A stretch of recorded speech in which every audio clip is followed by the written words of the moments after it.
सभी सनातन धर्म प्रेमियों को हमारा सादर जय श्री कृष्ण।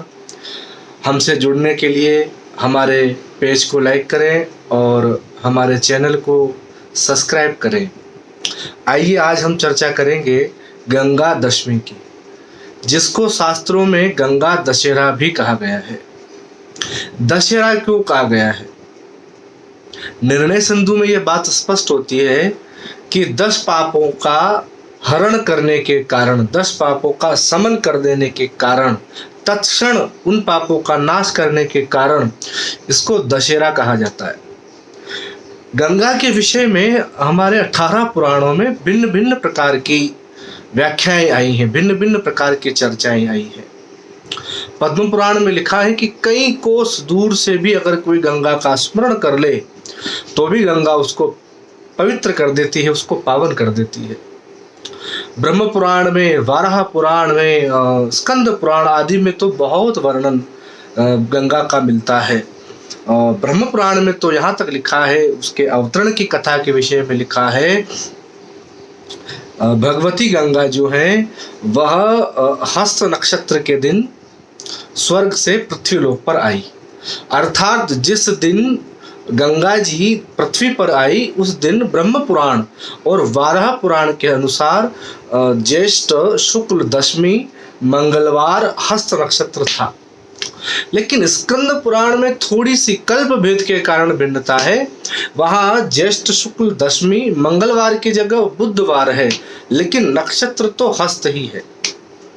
हस्त नक्षत्र के दिन मंगलवार का दिन हो और दशमी ज्येष्ठ शुक्ल हो तो उसको गंगा दशमी कहना चाहिए, ऐसा शास्त्र का निर्णय है। गंगा के विषय में आप सब विदित हैं, कैसे भगीरथ ने तपस्या की और माँ भगवती गंगा को प्रसन्न कर लिया।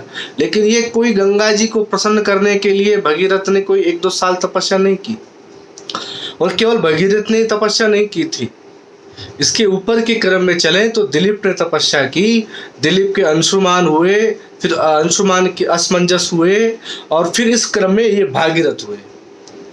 तो 4-5 पीढ़ियों से ये गंगा जी को लाने का प्रयास हो रहा था, और फिर अंत में जब भागीरथ ने तो बहुत छोटी उम्र में गंगा जी को लाने का प्रयास कर लिया, इसलिए गंगा जी प्रसन्न हो गई और ज्येष्ठ शुक्ल दशमी मंगलवार हस्त नक्षत्र के दिन स्वर्ग से धराधाम पर अवतरण हो गई।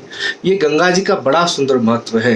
लेकिन निर्णय सिंधु में एक बहुत अच्छी बात हमको देखने में मिली कि गंगा दशमी के दिन अर्थात गंगा दशहरा के दिन अगर हम गंगा जी में उतर करके नाभि तक खड़े हो जाएं, और एक मंत्र उसमें दिया हुआ है, मैं आपको ये बताना चाहूँगा, ये पुराण में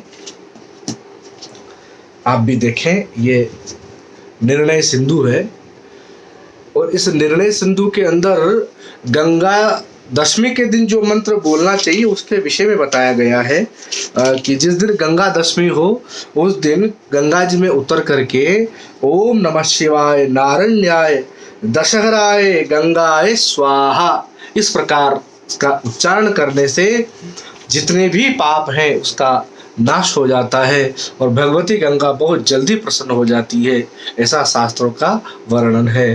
तो ये जानकारी आज हमने आपको संक्षिप्त में दी है।